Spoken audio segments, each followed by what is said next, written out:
नमस्ते दोस्तों, thank you very much for all the support and love till date. ऐसे ही मेरे चैनल पे सब्सक्राइब करते रहिए और प्यार बनाए रखिए और लोगों तक पहुंचाते रहिए। इसी दौर में आज मैं एक नए करियर एक्सपर्ट से जुड़ा हूं जो कि मेडिकल साइंस से रिलेटेड हैं और जो डॉक्टर हैं सर और काफ़ी एक्सपीरियंस्ड हैं। तो मैं रिक्वेस्ट करूंगा सर से कि वो अपने इंट्रोडक्शन से शुरू करें। First of all thank you sir for giving time. हाँ, वेलकम। हेलो दोस्तों। मैं डॉक्टर रामावतार शर्मा हूँ और क्वालिफ़िकेशन के हिसाब से मैं एक जनरल सर्जन हूँ। और इसके अलावा फिर मैं अपने करियर में मैंने कई और परिवर्तन भी किए हैं, लेकिन जो मेरा सब्जेक्ट था ओरिजिनल वो जनरल सर्जरी रहा है।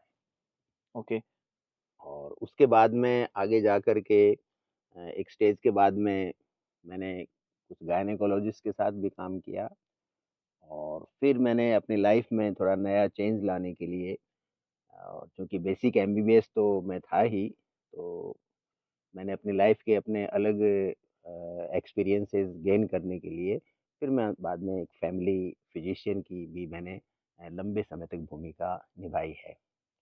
और उसके बाद में मैंने अपना एक तरह से पार्टली रिटायरमेंट ले लिया और अब मैं as a life coach and जो नॉलेज स्प्रेड करने का वो मेरा जो काम है वो इस समय कर रहा हूँ। ग्रेट। थैंक यू सर, बहुत अच्छा लगा जान करके आपके बारे में। तो सर आप एक अभी किस फील्ड में हैं सर? तो जैसे ये क्या ये भी मेडिसिन से रिलेटेड है या ये नॉन मेडिसिन रिलेटेड है और किस रिलेटेड चीज़ों पे आप एडवाइस करते हैं सर? इस समय जो मेरा काम है वो मेनली है लाइफस्टाइल मैनेजमेंट।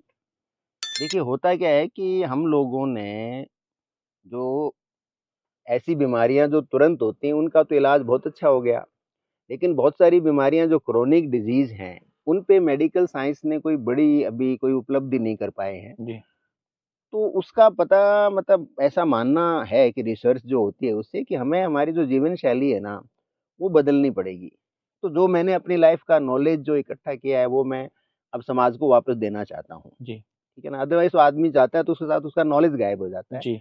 सो अब मेरी लाइफ का जो पर्पज़ है मेनली वो है to give back to the society what I have learned. Great sir. तो सर अभी अपन मेडिकल साइंस की बात कर रहे हैं तो थोड़ा-सा मैं इसमें क्योंकि हमारा जो डिस्कशन होता है वो करियर रिलेटेड रहता है। तो जो मेडिकल साइंस का स्टूडेंट है सर उसकी इनिशियल स्टार्टिंग कहाँ से होती है? किन-किन सब्जेक्ट की नॉलेज होना ज़रूरी है और क्या-क्या फेजेज़ होते हैं सर इस डॉक्टरी वाले टर्म में सर? देखिए उसके लिए आपको शुरू में तो जैसे आपको बायो जो सब्जेक्ट होता है स्कूल लेवल पे उस पे जाना पड़ता है। और उसके बाद में जो उनके एंट्रेंस एग्जामिनेशन होते हैं उसमें आपको compete करके आपको एक मेडिकल कॉलेज में जाना होता है। और मेडिकल कॉलेज में अब 2 तरह की मेडिकल कॉलेज हैं। अब एक तो सरकार की मेडिकल कॉलेज होती हैं और एक प्राइवेट मॉल मेडिकल कॉलेज खुल गई हैं। जी। दूसरा पिछले 15 साल 20 साल के अंदर जो मेडिकल कॉलेजेज़ हैं वो बहुत सारी खुल गई हैं। जी हाँ। सो वहाँ पर अब क्वालिटी का इश्यू रहता है। मतलब उस क्वालिटी का इश्यू सरकारी में भी है, जो नई हुँ। मेडिकल कॉलेज खुली है जी। सरकारी। और जो प्राइवेट हैं उनमें भी कई तो बहुत अच्छी हैं, कइयों के अंदर जो फैकल्टी का है प्लस जो इंफ्रास्ट्रक्चर है उनके बड़े इश्यूज़ हैं।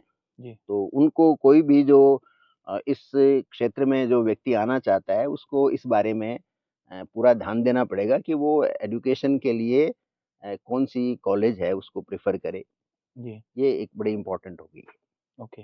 और सर इस फील्ड में जैसे तो वैसे तो हर फील्ड में ही नॉलेज ज़रूरी है, बट ये चूँकि एक ऐसी फील्ड है जिसमें कि आप ह्यूमन बॉडी या अगर जो डॉक्टर जो एनिमल्स के हैं, वो एनिमल के साथ में ट्रीट कर रहे हैं, तो इसमें डेली का एक नया कुछ आ जाता है, आजकल हम देखते हैं। तो इसमें नॉलेज कितना ज़रूरी है सर और अपना आस-पास के चीज़ों से कनेक्टेड कितना ज़रूरी है सर? देखिए मेडिकल जो स्टडीज़ होती हैं उसमें यदि कोई जाना चाहता है तो देखिए उसको बहुत पढ़ने के लिए तैयार रहना पड़ेगा। मतलब ये कैजुअल चीज़ नहीं है क्योंकि बड़ी-बड़ी किताबें हैं। मतलब ऐसी-ऐसी बुक्स हैं जिनमें 5-5 हज़ार तो उनके ऑथर्स हैं एक बुक के। हुँ। मतलब हर आर्टिकल हर जो पर्टिकुलर आर्टिकल है वो एक ऑथर ने लिखा है और वो मतलब वर्ल्ड की अथॉरिटी होता है। जी। और कोई भी किताब है वो 5-5 6-6 4-4 हज़ार पेज की एक बुक होती है। जी।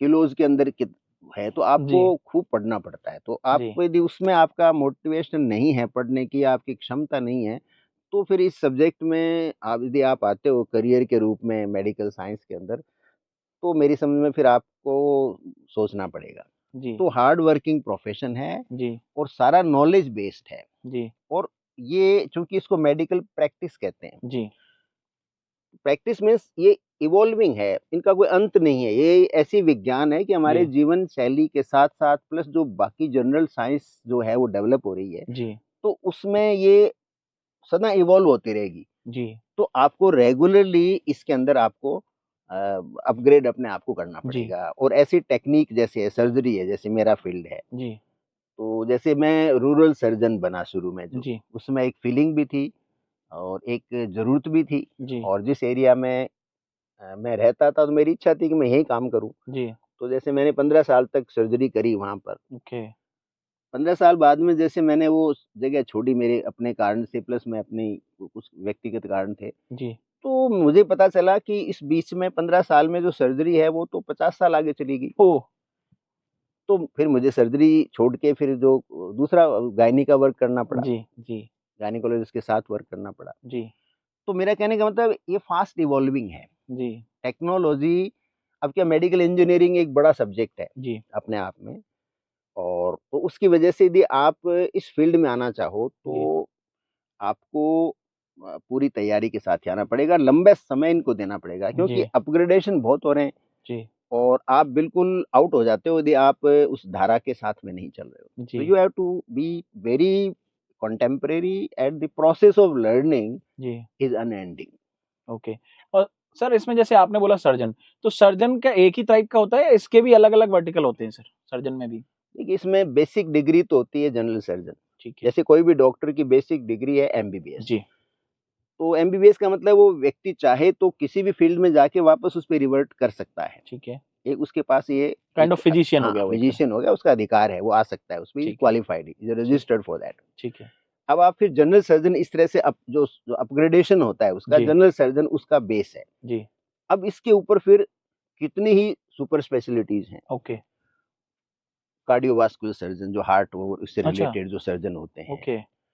उसके अलावा आप देखिए न्यूरो सर्जन्स होते जी, हैं, ब्रेन के लिए होते जी, हैं, जी, फिर यूरोलॉजिस्ट होते जी। हैं, और इसके अलावा आप जाओगे तो हैंड सर्जन होते हैं, जो सिर्फ़ अच्छा, हाथ का ही ऑपरेशन अच्छा, करते हैं। हाँ, फिर ईएनटी सर्जन होते अच्छा, हैं, आई सर्जन होते हैं। ओके। तो ये अलग-अलग स्पेशलिटी है। जनरल सर्जन की एक कैटेगरी है, जी, और फिर एक एसोसिएटेड लाइन्स हैं साथ में। जी, जी, फिर जनरल सर्जन में इटसेल्फ में, जी, जैसे आई सर्जन जी, एक सेपरेट है। शुरू में आप जनरल सर्जन बने, जी, एक ग्रुप है वो आई में जाएगा, एक ईएनटी में जाएगा, ये तो जी, सर्जरी का ब्रॉडर एस्पेक्ट है। जी, जनरल सर्जन से आप आगे जा कर के न्यूरो सर्जन बन सकते हैं, हार्ट सर्जन बन सकते हैं, लंग और चेस्ट सर्जन बन सकते जी, हैं, गैस्ट्रो के सर्जन बन सकते हैं, जो ओके, पेट का काम करते हैं, जी, प्लास्टिक सर्जन बन सकते हैं, ओके। और इसके अलावा हैंड सर्जन बन सकते हुँ, हैं।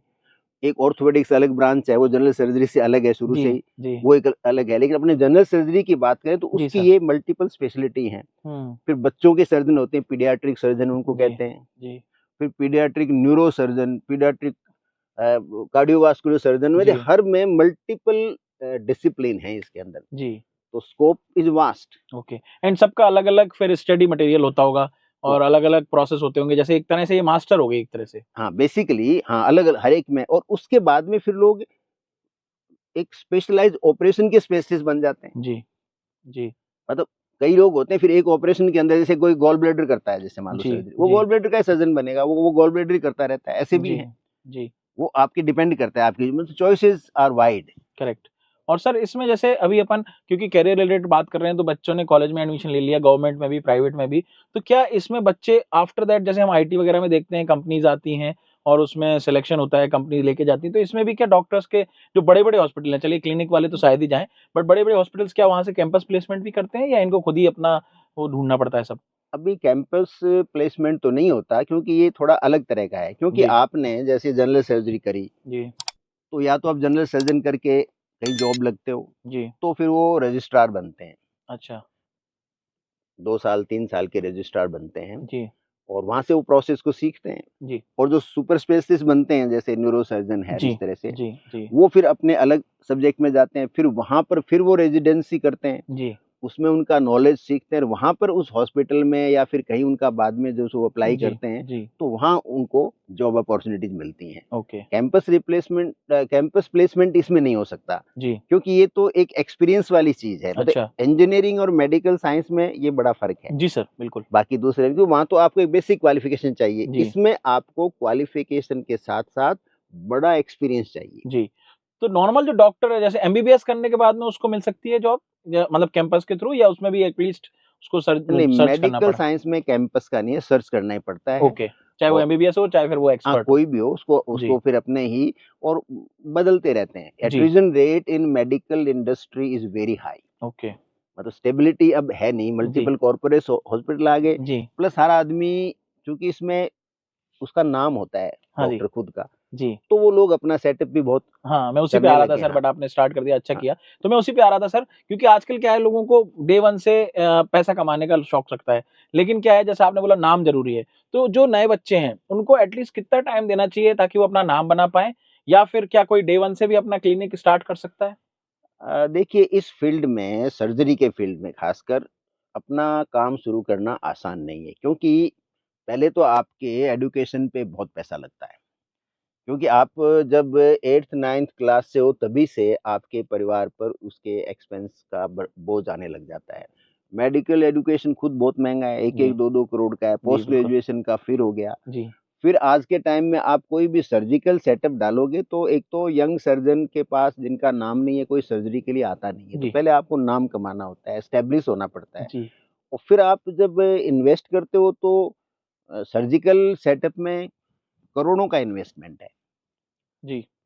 मतलब अच्छे सर्जन का यदि करेगा, तो 15-20 करोड़ के बिना तो छोटा-मोटा काम भी उसका बैठ नहीं अच्छा, सकता। क्योंकि ओके। मशीनें वगैरह बहुत महँगी हैं, आजकल जी, सारा जो वर्क हो रहा है वो जी, हाथ से नहीं है, वो जी, मशीन से है। जी, और करेक्ट। अब चूँकि रोबोटिक सर्जरी आ गई है, तो और भी महँगी हो जाएगी। जी, तो सर्जरी में अपनी प्रैक्टिस एस्टेब्लिश करना जी, आसान काम नहीं है। इस समय हर साल ये डिफ़िकल्ट होता जाएगा, जी। क्योंकि मेरा ये मानना है कि आने वाले जो हमें नज़र आ रहा है, तो रोबोटिक सर्जरी विल डोमिनेट। हुँ, अब वो बहुत महँगी होती है, बिल्कुल। तो उस एस्टेब्लिशमेंट को रन करना आसान नहीं है। जी, और वो सब एक एक टाइम लिमिट के बाद उनकी बहुत सारी चीज़ों को रिप्लेस करना पड़ता है, तो हर जी, चीज़ का कॉस्ट होता है। जी, तो मेरी समझ में सर्जरी में तो आपको कॉर्पोरेट हॉस्पिटल या बड़ा गवर्नमेंट हॉस्पिटल, जी, उसी में स्कोप ज़्यादा है। ओके, प्राइवेट प्रैक्टिस में जनरल सर्जन को सेट होना ईज़ी नहीं है, ओके। ईज़ी नहीं है। तो सर जैसे आपने अभी बताया प्राइवेट हो, तो प्राइवेट में तो चलिए अपन ने सर्च किया पहुँच गए, लेकिन गवर्नमेंट का एक सेट ऑफ प्रैक्टिस होगा। प्राइवेट में भी आजकल जो बड़े-बड़े हैं वो अपना एग्ज़ाम लेते हैं, सब हैं, बट एक जो नॉर्मल हॉस्पिटल है उसमें तो मिल ही जाएगी किसी न किसी को जॉब। बट जो गवर्नमेंट में है, क्या इसका एग्ज़ाम होता है सर गवर्नमेंट की तरफ से या जो आपने डिग्री की उसके बाद में जैसे कि आईटी में इंटर्नशिप का प्रोसेस होता है, ऐसे ही इसमें गवर्नमेंट कॉलेज में आप कॉलेज हॉस्पिटल्स में इंटर्नशिप करके अपना नाम बता सकते हो, तो वो आगे आपको जॉब में कन्वर्ट करा देते हैं? हाँ, वो तो देखिए, गवर्नमेंट में तो जो गवर्नमेंट की वैकेंसी निकलती है ना, जी, आरपीएससी है जैसे राजस्थान के अंदर, या जी, कोई हर स्टेट की अपनी जी, है या बिल्कुल। सेंटर की अपनी है, जी, बिल्कुल। तो उनके ऐड निकलते रहते हैं, तो उनके थ्रू आप उसमें जा सकते हो, ठीक है। ठीक है ना? अदरवाइज़ वैसे डायरेक्ट प्लेसमेंट नहीं होता, और हुँ, प्राइवेट में तो आपको अपना जो रिज़्यूमे उनको देना पड़ता है, और जी। उसी के हिसाब से वो आपको कॉल करते हैं, या मोस्ट ऑफ द टाइम जो एक्सपीरियंस है उनको तो इनवाइट भी करते हैं। अच्छा, हाँ। मतलब यहाँ मैंने जॉइन एज़ अ देखा, हाँ, गेस्ट इस जी। प्रोफ़ेशन में ना इनवाइट करते हैं कि you please join our hospital और अवर सेटअप, हुँ। जिसका नाम हो जाता है जी, उसका तो। जी, और जो यंग सर्जन हैं, उनको तो देखो मेहनत करनी पड़ती है, और जी, अपना अपना जो कैलिबर है उनको एस्टेब्लिश करना जी, पड़ता है, तब जा कर के और वो इस फ़ील्ड के अंदर सेट ओके, हो सकते हैं। ओके। और सर इसमें इंटरनेशनल एक्सपोज़र कितना है? क्योंकि हम हमारे जो टॉक है उसमें हम डोमेस्टिक और इंटरनेशनल दोनों की बात करते हैं, क्योंकि कई बच्चे आजकल बहुत एनर्जेटिक होते हैं और उनको लगता है कि नहीं हम बाहर भी अपना नाम कमाएँ। तो बाहर के लिए क्या है सर? क्योंकि ये मेडिकल साइंस एक बहुत बड़ा वास्ट एरिया है, ये कोई छोटी-मोटी चीज़ नहीं है जो हल्का-सा नॉलेज लेने से काम बन जाए। देखिए, जहाँ तक बाहर का सवाल है, तो सर्जरी के फ़ील्ड में बाहर जल्दी से एंट्री मिलती नहीं है। उसके लिए कारण क्या है, एक तो यहाँ की जो हर स्टेट जो कंट्री होती है, उसकी अपनी रिक्वायरमेंट्स होती हैं। जी, तो पहले तो एंट्रेंस एग्ज़ामिनेशन हुआ करते थे, अब वो काफ़ी ज़्यादा होने लगे, स्ट्रिक्ट हो गए, महँगे भी हो गए। जी, और प्लस जैसे सर्जरी जैसे फ़ील्ड में आप अपने आप को बाहर से जा कर के, जैसे इंडिया में आपने पूरी डिग्री ली, तो बाहर जाके आप प्रूव कैसे करोगे? जी, और चूँकि बाहर जो रेगुलेशंस हैं, प्लस कोई गड़बड़ी होने से जो कंपनसेशन है, वो जी, इतने बड़े होते हैं, इतने ज़्यादा मात्रा में होते हैं कि जल्दी से हॉस्पिटल कोई रिस्क लेते नहीं है। ओके। तो यदि आपको इंडिया से बाहर एस्टेब्लिश होना है, तो फिर मेरी राय में तो आपको शुरू से ही बाहर रहना पड़ेगा उस देश के अंदर, वहीं की डिग्री आपके पास हो। अदरवाइज़ वो इज़ वेरी डिफ़िकल्ट, क्योंकि डॉक्टर्स में आजकल बाहर इतनी डिमांड है नहीं। जैसे पहले थी ना, यूएसए, इंग्लैंड वगैरह में इंडिया से बहुत लोग जाते थे, जी, लेकिन पिछले 20-25 साल से वो माँग बहुत कम हो गई है। जी, वो वहीं की डिग्री होनी चाहिए, उन्हीं को वो प्रेफ़र करते हैं। ओके। तो बेसिकली इसमें तो डोमेस्टिक में अगर अपन प्रैक्टिस करें तो ज़्यादा बढ़िया है, और या फिर इंटरनेशनल एक्सपोज़र और अगर आपके पास फंड हो, तो आप जा सकते हो। हाँ, हाँ, शुरू से जाओ आप वहाँ पर, जी, तो आपके स्कोप ज़्यादा है, अदरवाइज़ तो आपको हो सकता है फ्रस्ट्रेशन ही जी, है। लेकिन स्कोप तो इंडिया में बहुत है, अभी इंडिया के जी, अंदर स्कोप की कमी नहीं है, जी, लेकिन वो जो डिफ़िकल्टीज़ हैं, जी, उनको आप पहले से उसके लिए आप तैयार रहेंगे तो जी। फ्रस्ट्रेशन नहीं होगा। और सर इसमें कितने लेवल की एजुकेशन होती है? जैसे हमने नॉर्मल पढ़ा है कि पीएचडी होती है नॉर्मल सब्जेक्ट्स में, तो डॉक्टरी में भी क्या PhD is the maximum limit या इसका और नहीं, कोई भी है सर? इसमें पीएचडी नहीं होती है। अच्छा, जैसे मैं सर्जरी का आपको एक चैनल बताता हूँ। जी, हाँ सर। जैसे आपने बायो के अंदर अपने ग्रेड 12 करके आपने जो एंट्रेंस एग्ज़ामिनेशन दिया, जी, वहाँ क्लियर करके आप बेसिक डिग्री जो फर्स्ट लेवल की है एमबीबीएस आपने लिया, ठीक है सर। और एमबीबीएस लेने के बाद में आपने फिर एक आपका एग्ज़ाम होता है, एंट्रेंस एग्ज़ामिनेशन जी, दोबारा देना पड़ेगा आपको, जी, काफ़ी टफ होता है। उसमें मान लो आपने जनरल सर्जरी जी, को एक्सेप्ट किया, तो आपकी वो जनरल सर्जरी 3 साल, 4 साल की जनरल सर्जरी में आपको वहाँ काम करना पड़ेगा। जी, इंटर्नशिप भी होती है जैसे एमबीबीएस के बाद में। जी, तो उसके बाद में जब आप एमएस कर लेते हो, जी, मास्टर ऑफ सर्जरी जी, कहते हैं उसको, तो उसके बाद में फिर आपको एंट्रेंस एग्ज़ाम देना पड़ेगा। अच्छा, वो है सुपर स्पेशल उसके ओके, लिए, जैसे कार्डियक सर्जन, आपको जी, हार्ट सर्जन बनना है, जी, न्यूरो सर्जन बनना है, जी, तो उसका फिर कोर्स करना पड़ेगा जी, आपको। बिल्कुल। और ये मेजर तो ये इतनी उसको एमसीएच कहते हैं, अच्छा, एमसीएच। तो जी, एमबीबीएस, एमएस और फिर एमसीएच। ओके, 1-2 बोर्ड और भी हैं, जी, उनके थ्रू तो भी ये आप कितने साल का एमएनए, रहता है सर? एमएस करके एक जी, बोर्ड है, वो भी कर सकते हैं। अच्छा, तो वो इक्विवेलेंट है। तो जो एमसीएच है वो 2 से 3 साल तक आपको उसमें है। उसके बाद में फिर आपको प्रैक्टिस करनी पड़ेगी कहीं न कहीं। अच्छा, हॉस्पिटल में जैसे ना रेज़िडेंट जी, कह सकते हो आप जी, उनको, या जूनियर कंसल्टेंट कह सकते जी, हो। किसी दूसरे के अंडर आपको काम करना पड़ेगा, ओके, सो दैट धीरे-धीरे आपका अपना रिकॉग्निशन हो, जी, और उसके बाद में आप फिर प्रैक्टिस में सेट होते हो। तो इसका ओके, मतलब आपको जो रियल प्रैक्टिस है उसको करते-करते 10 35-40 की एज में जाकर के ओके।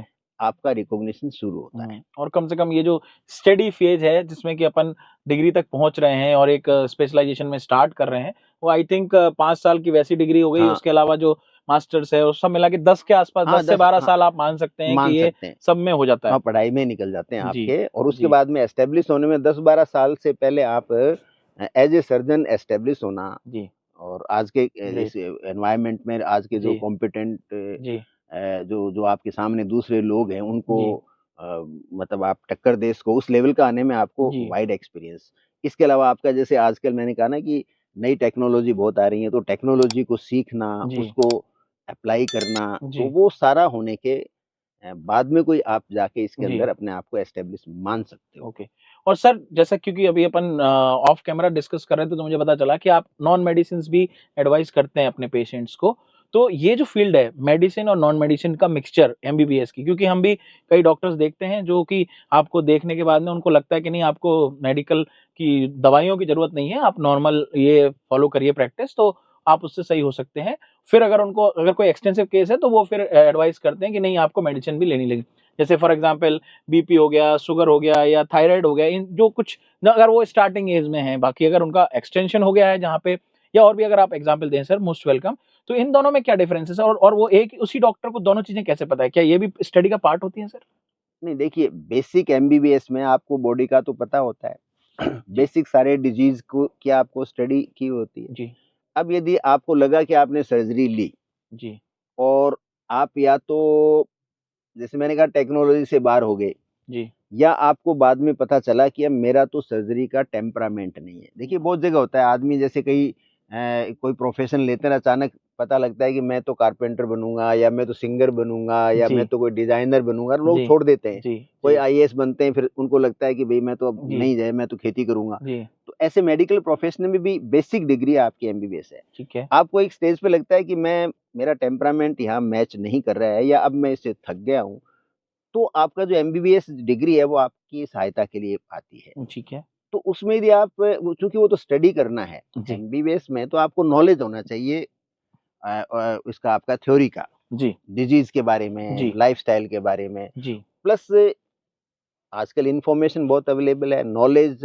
ऑनलाइन बहुत है, तो वो लेकर के आप चाहो तो फिर इस प्रोफ़ेशन से मान लो एक स्टेज के बाद में, एक उम्र के बाद में आपको लगेगा कि मैं अब प्रेशर नहीं ले सकता। जी, क्योंकि मैं यहाँ फिर याद दिलाना चाहूँगा जी, सभी जो दर्शक हैं उनको जी सर। कि सर्जरी अब ईज़ी नहीं रह गई है। जी, ख़ास करके जो अ, जैसे छोटे शहर या मध्यम लेवल के शहर हैं या जी, जैसे जयपुर जैसे शहर हैं इवन डॉक्टर्स ख़ास करके सर्जन्स के अगेंस्ट थोड़ा-सा भी गड़बड़ होते है, वायलेंस बहुत होती है। ओके। अस्पताल फोड़ देते हैं, उनकी जी, जी, पर्सनल थ्रेट देते हैं। जी, तो कई लोग फिर थक जाते हैं एक उम्र के बाद में कि भई अब मैं ये प्रेशर नहीं ले सकता और जी, फिर सर्जरी का अपना प्रेशर है बिल्कुल। और हर आदमी चाहता है कि सर्जरी परफेक्ट हो, जी, लेकिन बहुत सारे कारण है कि परफेक्ट नहीं भी हो क्योंकि आप रोगी को किस स्थिति में देखते हो, वो किस स्टेज में आपके पास आता है, तो बहुत जी, उसके व्यक्तिगत जनरल और एसोसिएटेड डिजीज़ कितने हैं, कॉम्प्लेक्स थिंग। बिल्कुल। ये कोई मैकेनिकल नहीं है, ये जी, ह्यूमन बीइंग है तो बहुत सारे 10 इश्यूज़ और होते हैं। जी, तो लोग उस प्रेशर से थक जाते हैं। जी,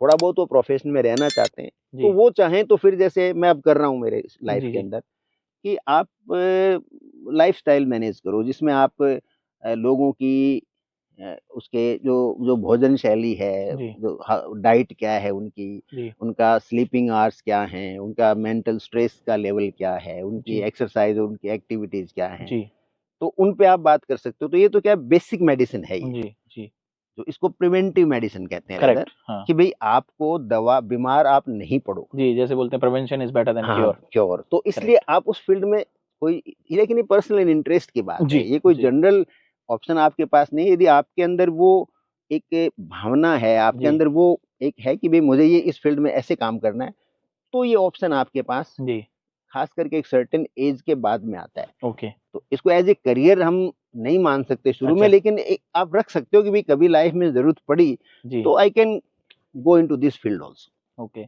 या फिर कोई ऐसा पेशेंट आ गया आपके सामने जिसमें आपको पता है कि इसको अभी मेडिसिन की ज़रूरत नहीं है, तो आप उसको सीधा वो वाली चीज़ एडवाइस कर सकते हो कि तुम ये कर लोगे तो 7 दिन में हो सकता है तुम्हारे को वो लेवल नहीं आ पाए।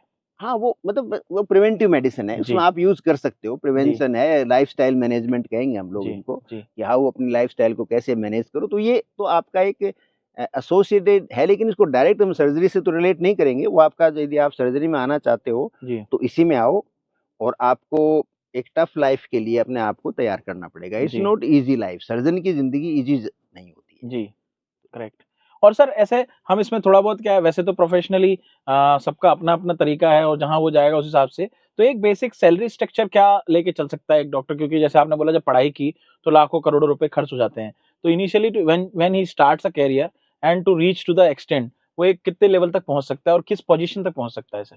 देखिए, जहाँ तक सैलरी का सवाल है, अब गवर्नमेंट का हम जहाँ तक देखें, तो गवर्नमेंट में तो फिक्स सैलरीज़ है, उसमें आपको कोई नेगोशिएशन का पावर नहीं है। ओके, प्राइवेट हॉस्पिटल में सैलरी तो अच्छी है, ठीक है। यदि आप कॉम्पिटेंट हो, तो आप अपनी जो कॉस्ट ऑफ एजुकेशन है, वो सारा 2-3 साल में निकाल कर के आप कंफर्टेबल लाइफ़ जी सकते हो। ओके, लेकिन वो बहुत डिमांडिंग वर्क है।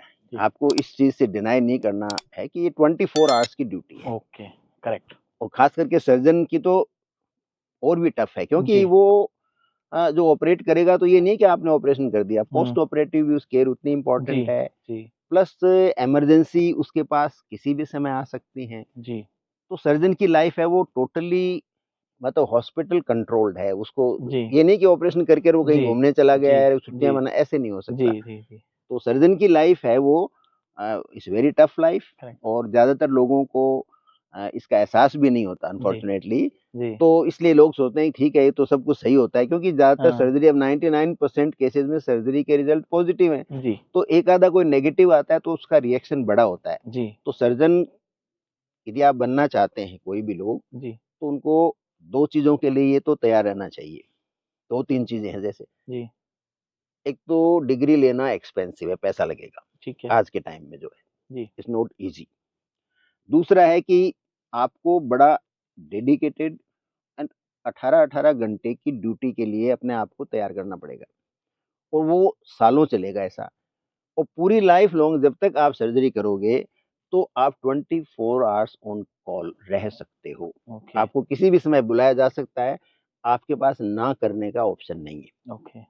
ये सब आपे पहले जी, आपको ध्यान रखना पड़ेगा, जी, उसके बाद में ही आप इस करियर को जी, प्लान कर सकते हैं। जी। तो इसीलिए इस बार जो एंट्रेंस एग्ज़ामिनेशन इंडिया में हुआ तो सर्जरी लोगों ने कम पसंद करी है, अच्छा, because of these pressures. Okay. तो सर ऐसे में अपन जो बात करें, क्योंकि मैं ज़्यादातर लोगों को पॉज़िटिविटी की तरफ रुझान देता हूँ। तो इसमें अपन ऐसे लोग पॉज़िटिव कैसे रहें और अपने नेगेटिव एनवायरनमेंट को कैसे भगाएँ? क्योंकि ये एक तरह से ग्लोबल प्रोफ़ेशन भी है सर, अगर होंगे नहीं तो फिर आगे सर्जरी कैसे होंगी? नहीं, नहीं, पॉज़िटिव नहीं है। मेरे कहने का मतलब है कि जो जो चिकन हार्टेड लोग हैं, वो इधर जी, ट्राई नहीं करें, अदरवाइज़ सर्जन जो होते हैं, वो डेयरिंग लोग होते हैं। जी, सर्जन की जो रेपुटेशन होती है जी, वो दूसरों से अलग होती है, जी, उसका जो समाज में सम्मान होता है जी, वो कहीं ज़्यादा होता है, जी, ठीक है ना? और वो अलग व्यक्तित्व होता है, जी, बड़ा व्यक्तित्व होता है सर्जन का। और मोस्ट ऑफ द सर्जन्स हैं वैसे, मतलब सारी डिफ़िकल्टीज़ के बावजूद भी, जैसे मेरे जितने भी सर्किल के सर्जन हैं जी, दे आर क्वाइट हैप्पी, क्योंकि जी, वो थोड़े दिल खुल जाता है। जी, जी, जी। जिस तरह की वो सर्जरी करते हैं, जिस तरह हाँ, उनको उन्होंने लाइफ़ के हर डिफ़िकल्टीज़ को देखा हुआ होता है, जी, तो डेयरिंग होते हैं अच्छा, और मेजॉरिटी में वो खुश रहते हैं। जी, ऐसा नहीं है कि जी, हमें कोई डरे, लेकिन जो कई जैसे मेडिकल प्रोफ़ेशन में आते हैं, जी, जी, जी। डरपोक से होते हैं, तो उनको फिर मैं उनको राय दे रहा हूँ कि हाँ, उनको मैं ऑप्ट वही कह नहीं रहा हूँ करना सर। चाहिए। हाँ, अदरवाइज़ प्रोफ़ेशन में कोई कमी नहीं है जी, और डिमांडिंग भी है, लेकिन जी, रिस्पेक्ट भी कमांड करता है जी, काफ़ी, और माँग भी है, और जी। वैल्यू भी है। और ऐसे लोग अपने आप को खुश कैसे रखें, जो मतलब कोई अगर आप ऐसी चीज़ एडवाइस करना चाहें, जो अपने आप को स्ट्रेस फ्री रख सकें, क्योंकि ये बहुत स्ट्रेसफुल भी जॉब है सर। एक-एक सेकंड को कीमती है इसमें। लेकिन मैंने देखा है कि ऑपरेशन थिएटर में जो मेरा अनुभव है, ज़्यादातर सर्जन मस्त ही रहते हैं। अच्छा, मतलब उनकी पूरी टीम होती है। एक जी, प्लस पॉइंट क्या होता है कि सर्जिकल टीम होती है। अच्छा, हाँ जी, तो एनेस्थेटिस्ट होता है, साथ में असिस्टेंट होते हैं, जी, जो जो नर्सिंग स्टाफ होता जी, है, तो वहाँ सब बराबर हैं मतलब। जी। मतलब जो चीफ सर्जन है ना, हाँ, हाँ। वो स मतलब एक भाईचारा-सा रहता है वहाँ पे जी, थिएटर जी, के अंदर। वहाँ उस समय कोई भी बड़ा-छोटा नहीं होता है, वो आपस ओके, में गप्पे भी लगाते हैं, हाँ, बातचीत भी करते हैं, करेक्ट, तो अपने आप को डिस्ट्रेस रखते हैं। मतलब ओके, सर्जन को रेयरली सर्जरी करते टाइम स्ट्रेस में देखा होता है। ओके, होता नहीं है, कोई केस पेशेंट में कोई कॉम्प्लिकेशन हो तो वो वो है। 10-15 मिनट जब तक उसको टैकल नहीं करे ना, जी, तब तक जी, तो जी, थोड़े प्रेशर रहता है। जी, वो तो लाइफ में हर जगह रहता है। जी, अदरवाइज़ द मोमेंट वो चीज़ वो कंट्रोल कर लेते हैं, वो फिर रहते हैं। ग्रेट, तो ग्रेट। टीम वर्क होने की वजह से हुँ, यूजुअली सर्जन्स है ना, वो इतने स्ट्रेसफुल नहीं रहते हैं। अच्छा। Great sir. आई थिंक तो मोस्टली चीज़ें आपने कवर कर ही दी, और अपन ने स्पेशलाइज़ेशन सर्जरी पे बात करी थी, तो आपने सर्जन के भी पैरामीटर्स बता दिए कि प्रोफेशनली क्या-क्या हो सकते हैं। कोई लास्ट मिनट पे अगर एंड एडवाइस आप देना चाहें हमारे दर्शकों को to stay fit and healthy, being a doctor and being a health adviser?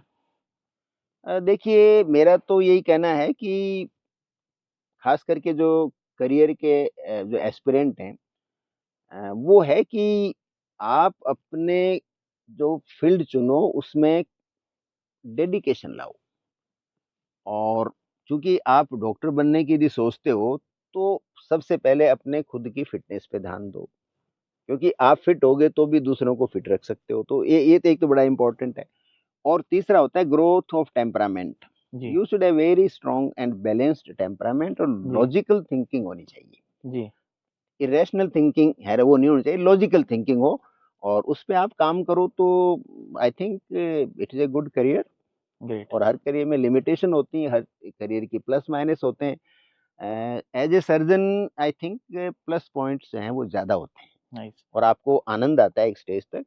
और प्लस जैसे मैंने बताया कि जब आनंद आना बंद हो जाए तो आपके पास दूसरे ऑप्शंस भी हैं, करेक्ट, वो अवेल करेक्ट। कर सकते और सर जैसे आपको बातों-बातों में पता चला और मेरे दिमाग में आया क्वेश्चन, क्योंकि आप फ़िटनेस हैं। की बात कर ही रहे थे, तो कोई फ़िटनेस एडवाइस जो लोग ध्यान रख सकें, ठीक है, जब डॉक्टर की ज़रूरत पड़ेगी डेफ़िनिटली डॉक्टर के पास जाएगा, बट एक नॉर्मल लाइफ़ साइकिल में वो डॉक्टर के पास ना जाना पड़े उसको अपनी बीमारी के लिए, और जनरल जब तक कि एक एक्सटेंड नहीं आ जाए, क्योंकि तब जाए तो ज़्यादा बढ़िया है, रेदर देन नॉर्मली हर रोज़ आजकल हम देखते हैं थोड़ी-सी खाँसी आई, हम पहुँच गए कि भैया दवाई दे दो। तो कोई ऐसी एडवाइस सर जिनसे अ, इन, क्योंकि ये तो वेदर चेंजेज़ हैं। इवन डॉक्टर भी यही कहता है कि आपका 3 दिन का रहेगा और ये आप लीजिए दवाई और सही हो जाएगा। तो ऐसा कोई एडवाइस सर? देखिए, इसमें मैं 2 ही एडवाइस दूँगा, ज़्यादा तो इलैबोरेट यहाँ नहीं करूँगा, जी, बिल्कुल सर। क्योंकि फिर टाइम का कंस्ट्रेंट है। जी, बिल्कुल। एक तो इम्पोर्टेंट चीज़ क्या होती है कि आप इवनिंग में जी, 6 पीएम से मिडनाइट तक कभी भी मिनिमम 3 मिनट और पॉसिबल हो तो 30 मिनट्स और प्रेफरेबली 15 मिनट 15 मिनट्स के लिए कोई भी ब्रिस्क एक्सरसाइज कीजिए, चाहे ब्रिस्क वॉक कीजिए, स्पोर्ट जॉगिंग कीजिए, कोई भी एक्सरसाइज हो, साइकिलिंग, स्टैटिक साइकिल होती है वो चलाइए जी इवनिंग के अंदर। जी जी और एक तो ये बड़ी इंपॉर्टेंट है जी क्योंकि आपका जो शरीर का जो इंसुलिन है वो रात को उसका प्रभाव हमारे शरीर पे कम हो जाता है, तो हमारे ब्लड शुगर है, हमारी जो फैट एक्यूमुलेशन है वो जी सब होता है। तो जी शाम को आप अपने बॉडी को एक बार एक्टिव कीजिए, उससे स्लीप भी अच्छी आएगी और आपका मेटाबॉलिक रेट रात को अच्छा रहेगा। जी तो एक तो अच्छे हेल्थ के लिए इम्पोर्टेंट है। जी दूसरा एक होती है सर्कैडियन रिदम जो सन के साथ चलती है। जी तो राइजिंग सन है उस समय करीब 10 से 15 मिनट घर से बाहर रहिए जब सूरज उग रहा होता है तब। जी और ऐसे ही इवनिंग में जब सूरज जब सनसेट होने वाला होता है उससे करीब आधा पौन घंटे पहले 10-15 मिनट आप फिर अपने मकान से बाहर रहिए। तो आप राइजिंग सन से आपकी बॉडी एक होगी एकस्टम्ड और जो सनसेट होता है उससे भी। तो राइजिंग सन के साथ तो आपकी बॉडी में डोपामिन और सेरोटोनिन रिलीज होंगे, जी कोर्टिसोल रिलीज होगा, तो आप सारे दिन आपकी प्रोडक्टिविटी बढ़ेगी और आप में एनर्जी का बूस्ट रहेगा। जी और इवनिंग के अंदर जब वो सन सेट हो रहा है, जो नेचुरल लाइट धीरे-धीरे कम हो रही है जी और स्ट्रीट लाइट भी जब जलती नहीं है जी उस पीरियड के अंदर, तो आपकी बॉडी में से मेलाटोनिन नाम का हार्मोन जो स्लीप को इंड्यूस करता है, जी नेचुरल स्लीप को, वो प्रोड्यूस होता है उसी उसके इम्पैक्ट से। ओके तो उसको कहते हैं सर्कैडियन रिदम, जी ठीक है ना? तो उससे आपकी नींद अच्छी आएगी और आपके जो ऑर्गन्स हैं वो आराम से रात को चैन से अपना स्लीप मोड में जाएँगे जी और सुबह आप हेल्दी उठोगे। तो ग्रेट 2 चीज़ों को आप फ़ॉलो करोगे हम्म तो आपकी लाइफ़ में तो ड्रामेटिक पॉज़िटिव जी चेंजेज़ आएँगे। और एक सर आज मैं क्योंकि क्योंकि बहुत ही काफी चाहिए हैं बात करने के लिए लेकिन क्या है कि मेरे को अभी बातों बातों में एक चीज और याद आई कि आजकल बहुत लोग स्ट्रेस में रहते हैं उसके कारण नेगेटिव चले जाते हैं तो उस पे कुछ आप बताना चाहेंगे सर कि अ, इन चीजों से फर्क पड़ता है उससे भी उसके लिए स्ट्रेस को कम करने का मैं तरीका जो मैंने खुद ने अपनी लाइफ़ में प्रैक्टिस किया है और मैं राय भी देता हूँ, वो भी बड़ा सिंपल है।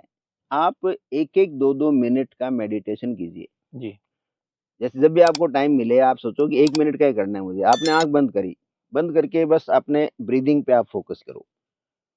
आपको कुछ सेकंड में लगेगा कि आपका ध्यान भटक गया, कोई और चीज़ें दिमाग में आने लग जी जी गई। जी 10 तरह की जो लाइफ़ की डे टू डे है, उससे गिल्टी फ़ील मत कीजिए, आप वापस लौटिए, फिर साँस पे फ़ोकस कीजिए। जी फिर आपको लगेगा 2 सेकंड में आपका फिर कोई दोस्त की याद आने लग गई या कोई घर की इश्यू है वो आने लग गए, जी करियर का इश्यू, कोई बात नहीं, गिल्टी मत फ़ील कीजिए, वापस वहीं आइए साँस पे। जी आप बार-बार वहीं लौट के आइए, जी तो धीरे-धीरे क्या आपको प्रैक्टिस हो जाएगी। जी इसमें 6 महीने लग सकते हैं, 2 साल लग सकते हैं, कितना डिपेंड करता है। जी जी लेकिन धीरे-धीरे फिर आपको चीज़ों पे आप मेडिटेट ऑटोमैटिक करने लग जी जाएँगे। और वो मेडिटेशन क्या होगा, वो आँख बंद करना नहीं है। आप कार चला रहे हो तो फिर सिर्फ़ कार ही चला रहे हो। बिल्कुल सर खाना खा रहे हो तो खाना ही खा रहे हो। अच्छा आप मेरे से बात कर रहे हो तो मेरा सुन रहे हो तो फिर सिर्फ़ सुन रहे हो, फिर और जी दिमाग में दूसरी चीज़ नहीं आएँगी। जी मैं बोल रहा हूँ तो मैं सिर्फ़ बोल रहा हूँ, मुझे और चीज़ का ध्यान नहीं रहेगा। जी तो this is the best form of medicine कि माइंडफुलनेस कहते हैं इसको, कि जी आप जो भी काम कर रहे हो उसमें आपको पता है कि आप क्या कर रहे हो। जी this is the best form of micro meditation कह सकते हो आप ओके इसको। तो दिन में आप 3 या 4 बार इसको ट्राई करो आप। 1-1 मिनट का भी टाइम बहुत होता है और इसको आप डेली करते रहो थ्रू आउट लाइफ। तो धीरे-धीरे आपका जो फ़ोकस है वो चीज़ों पे रहने लग जाएगा और आपका जो स्ट्रेस है वो सिग्निफिकेंटली अपने आप ही कम हो जाएगा। क्योंकि स्ट्रेस को आप दबा नहीं सकते हो, ग्रेट उसको ड्रॉप होना पड़ता है। जी स्ट्रेस शुड ड्रॉप। जी हम क्या करते हैं उसको दबाने की कोशिश करते हैं। ग्रेट आप दबा नहीं सकते, जी वो विस्फोट होगा फिर एक दिन। Let it drop. और उसके नाइस लिए this micro meditation is one of the best technique nice which easily can be tried. Correct great sir I think so we have covered everything और अगर बात करने जाएं तो सर का एक्सपीरियंस इतना है और ये फील्ड मेडिकल साइंस इतनी बड़ी है कि इसमें घंटों बात की जा सकती है but considering our time limit and also sir time जो सर ने इतना प्रीशियस टाइम मुझे दिया उसके लिए sir thank you very much Okay, तो welcome. मैं भी इस टॉक को एंड इसी सर पे करूंगा कि चूंकि ये अपना डिस्कशन करियर रिलेटेड था जिसमें कि सर्जन स्पेसिफिक सर ने स्पेशलाइजेशन बताए तो अगर आप भी सर्जन बनना चाहते हैं और लोगों की हेल्प करना चाहते हैं with an helping hand and with the degree तो आप जो सर ने इनपुट्स दिए हैं उसको फॉलो करें डेफिनेटली आपका भी as a career in surgery बहुत अच्छा होगा और आपका भी नाम होगा, और फ्यूचर में हो सकता है मैं आपसे डिस्कशन करूं और आप उस टाइम के जो नए टैक और टेक्नोलॉजीज हैं आपने यूज करके अपनी सर्जरी को आगे बढ़ाया है और अपने प्रोफेशन में नाम हासिल किया, वो आप हमारे साथ शेयर करें और हम बताएं लोगों को। तो इसी के साथ thank you very much, stay connected, stay happy और कीप सब्सक्राइबिंग माय चैनल। धन्यवाद, थैंक यू।